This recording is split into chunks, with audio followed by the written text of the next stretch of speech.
오늘 함께 나눌 말씀은 출애굽기 20장 3절, 이사야 61장 10절 말씀입니다. 두 구절 가지고 은혜를 나누고자 합니다.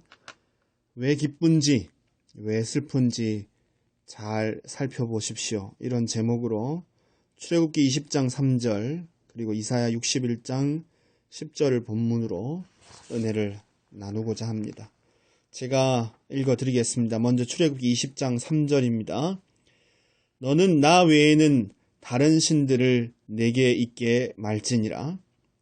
이사야 61장 10절 내가 여호와로 인하여 크게 기뻐하며 내 영혼이 나의 하나님으로 인하여 즐거워하리니 이는 그가 구원의 옷으로 내게 입히시며 의의 겉옷으로 내게 더하심이 신랑이 사모를 쓰며 신부가 자기 보물로 단장함 같게 하셨습니다.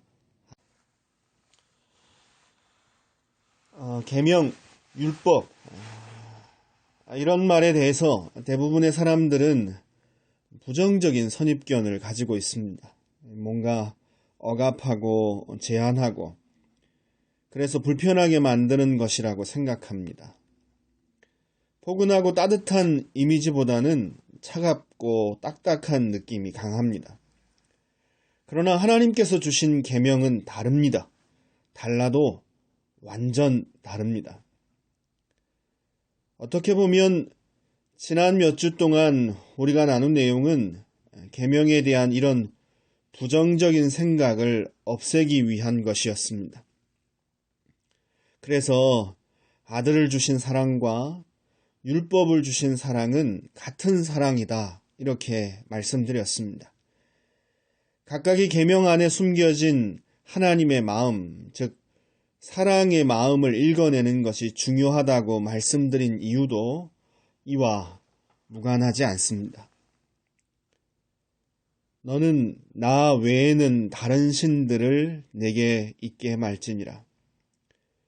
이 첫 번째 계명은 독선적인 하나님께서 우리의 자유를 제한하기 위해 주신 그런 명령이 아니라고 말씀드렸습니다.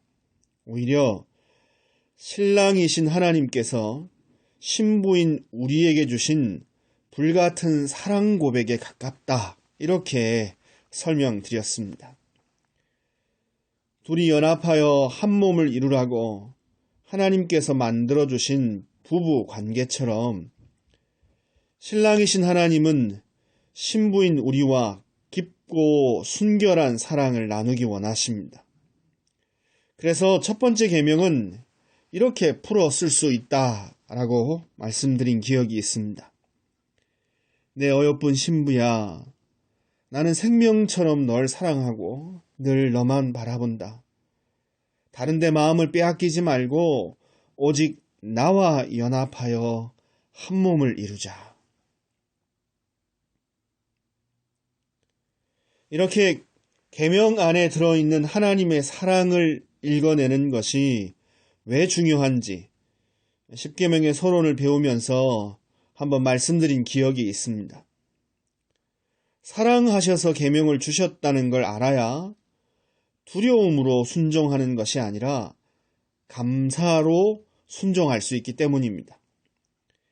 연약해서 계명에 불순종했을 때 죄책감에 빠져서 침몰하는 것이 아니라 진정한 회개를 드리고 다시 일어날 힘을 얻으려면 계명에 담겨진 하나님의 마음, 하나님의 사랑을 알아야 하는 것입니다.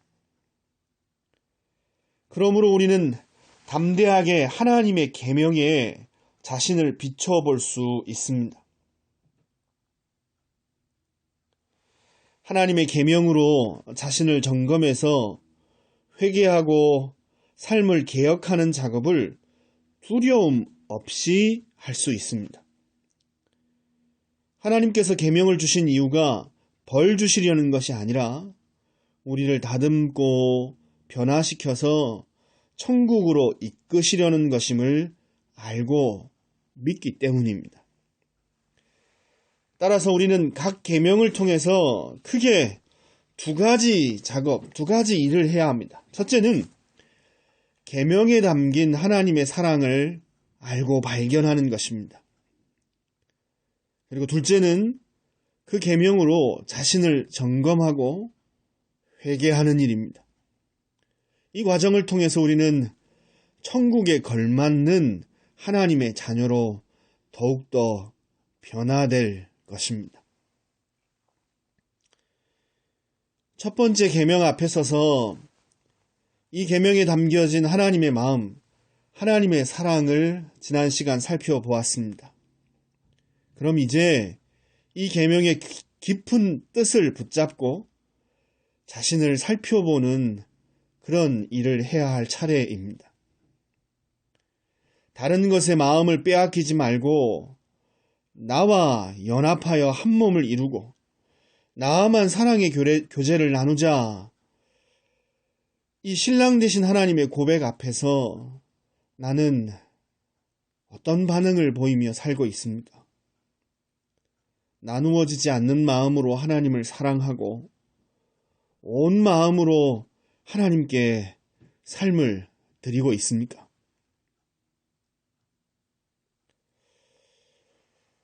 제가 최근에 보험과 관련된 개인 업무를 처리하면서 실수를 하나 했습니다.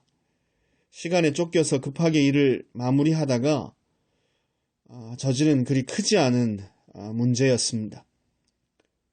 그런데 실수를 했다는 걸 좀 늦게야 알아버렸습니다. 그래서 몇십 불만 내면 끝나는 일을 몇백 불을 지출하게 되었습니다. 실수했다는 것을 알고 잘못을 고치는데도, 잘못된 것을 고치는데도 일이 쉽게 풀리지 않았습니다.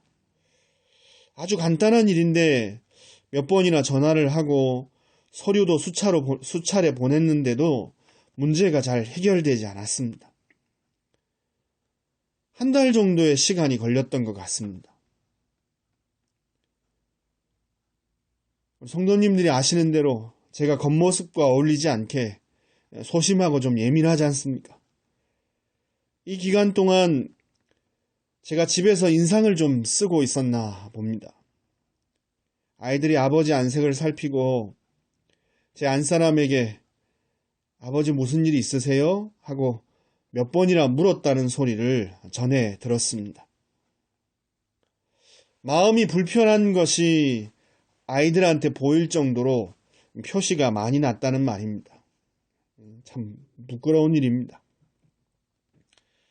그런 와중에 누가복음 15장을 묵상하다가 제 마음의 상태를 점검하게 되었습니다.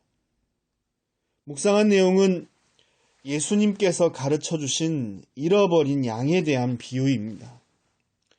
잃어버린 양 한 마리를 찾기 위한 목자의 짙은 수고와 그 잃어버렸던 양을 찾았을 때의 큰 기쁨을 비유로 해서 예수님께서 이런 가르침을 주셨습니다.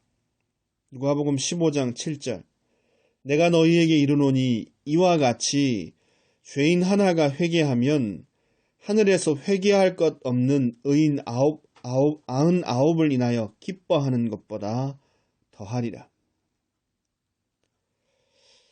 이 말씀을 묵상하는 중에 하나님께서 제 마음에 이런 질문을 던지셨습니다. 잃어버린 영혼을 향한 지속적인 슬픔과 다시 찾은 영혼으로 인한 숨길 수 없는 기쁨이 여전히 네 마음을 지배하고 있니? 넌 요즘 주로 무엇 때문에 슬퍼하고 무엇 때문에 기뻐하니?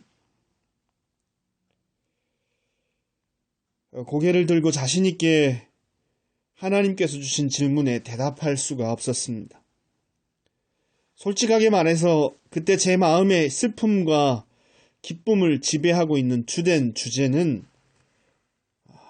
금전적인 문제였기 때문입니다. 실수로 몇백 불을 지출하게 된 문제가 빨리 해결되는 것이 저의 주된 관심이었습니다. 물론 그렇다고 몇백 불의 돈이 신경 쓰지 않아도 될 만큼 작은 돈이다 이런 말을 드리려는 것은 아닙니다. 또는 영혼의 문제에만 관심을 가지고 육신의 문제에는 조금의 관심도 두어서는 안 된다. 이런 결론을 내리려는 것도 아닙니다. 사람이 참 연약해서 몸이 조금 아프거나 일신상의 조그마한 문제만 생겨도 신경이 쓰이고 마음이 무겁기 마련입니다. 누구나 다 그렇습니다. 이런 걸 부정하려는 것이 아닙니다.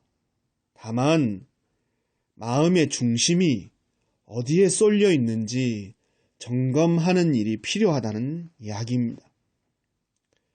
결정적인 순간에 나는 어느 쪽으로 넘어지는 사람이냐라는 것입니다. 하나님께서 요즘 제 마음의 상태가 어떤지 보여주셨습니다.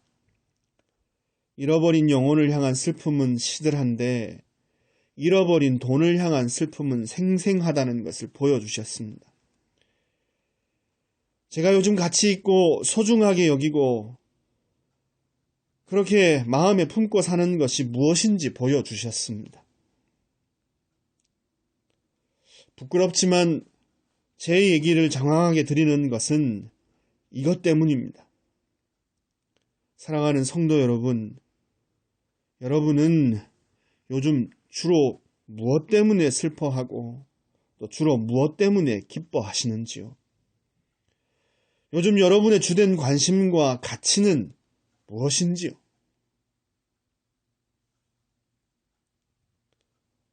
첫 번째 계명을 공부하다가 상관없는 개인적인 이야기를 너무 길게 한 것처럼 느껴지셨을지도 모르겠습니다. 그렇지만 아닙니다. 첫 번째 계명은 가치 질서에 대한 가르침이다. 이렇게 배웠습니다. 뭐가 가장 소중한 것인지에 대한 가르침입니다. 첫 번째 계명은 뭘 가장 가치 있게 여기며 사랑해야 하는지 가르쳐 줍니다.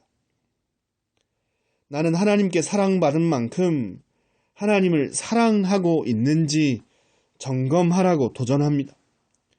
첫 번째 계명은 우리에게 요즘 무엇 때문에 기쁘고 무엇 때문에 슬픈지 살펴보라고 권면합니다. 만약 우리가 마음과 뜻과 목숨과 힘을 다해서 하나님을 사랑한다면 하나님께서 기뻐하시는 것 때문에 기뻐하고 하나님께서 슬퍼하시는 것 때문에 슬퍼할 것입니다.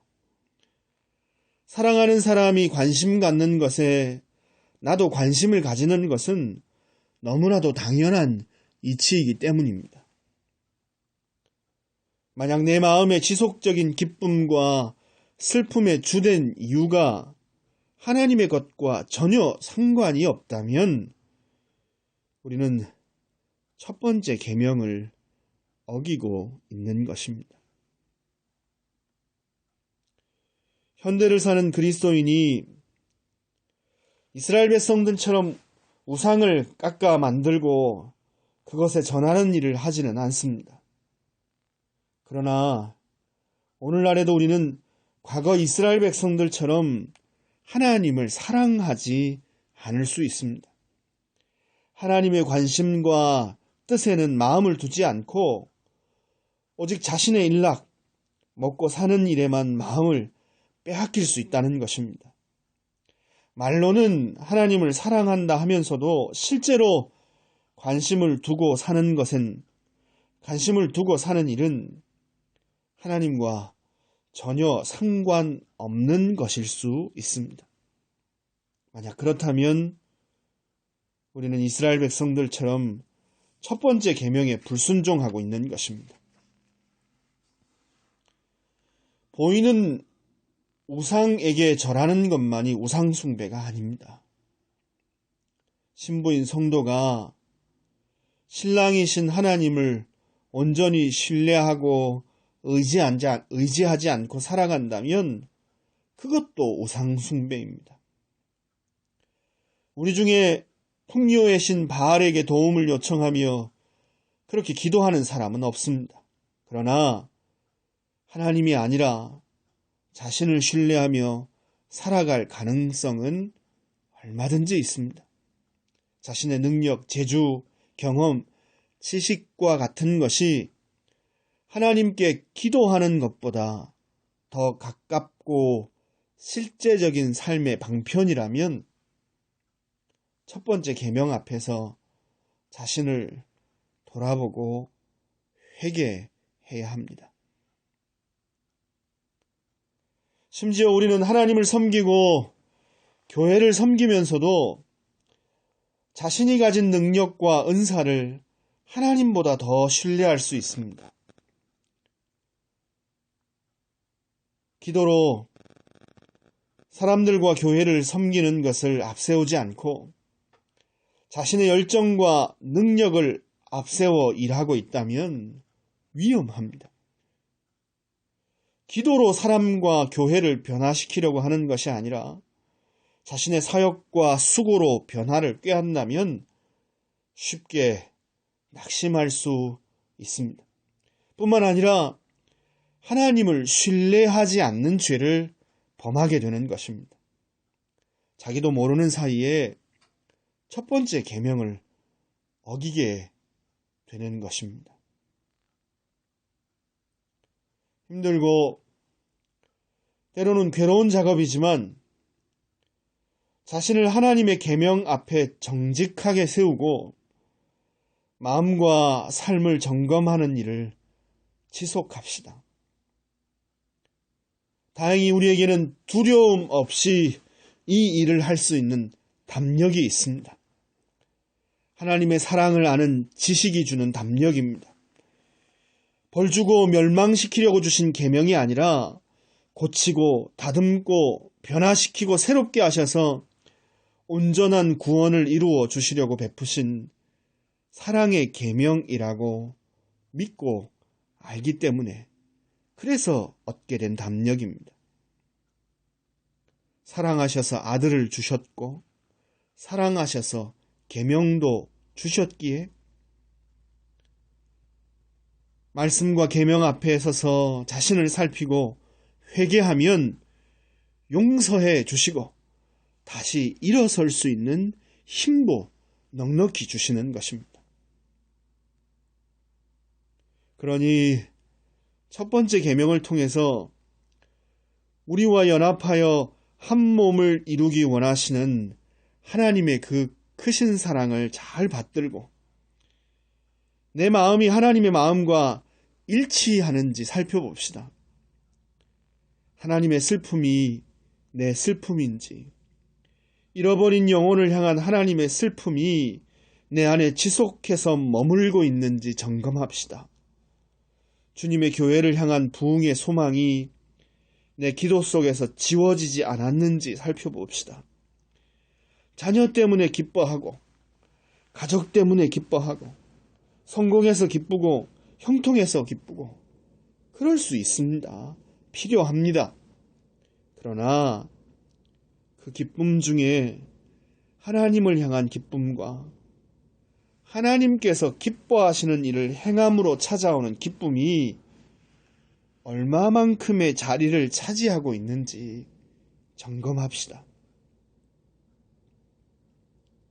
마음과 뜻과 목숨과 힘을 다해서 하나님을 사랑하시는 하나님의 기쁨이 내 기쁨 되고 하나님의 슬픔이 내 슬픔 되는 그 은혜를 누리는 저와 여러분 되기를 소망합니다. 기도하겠습니다.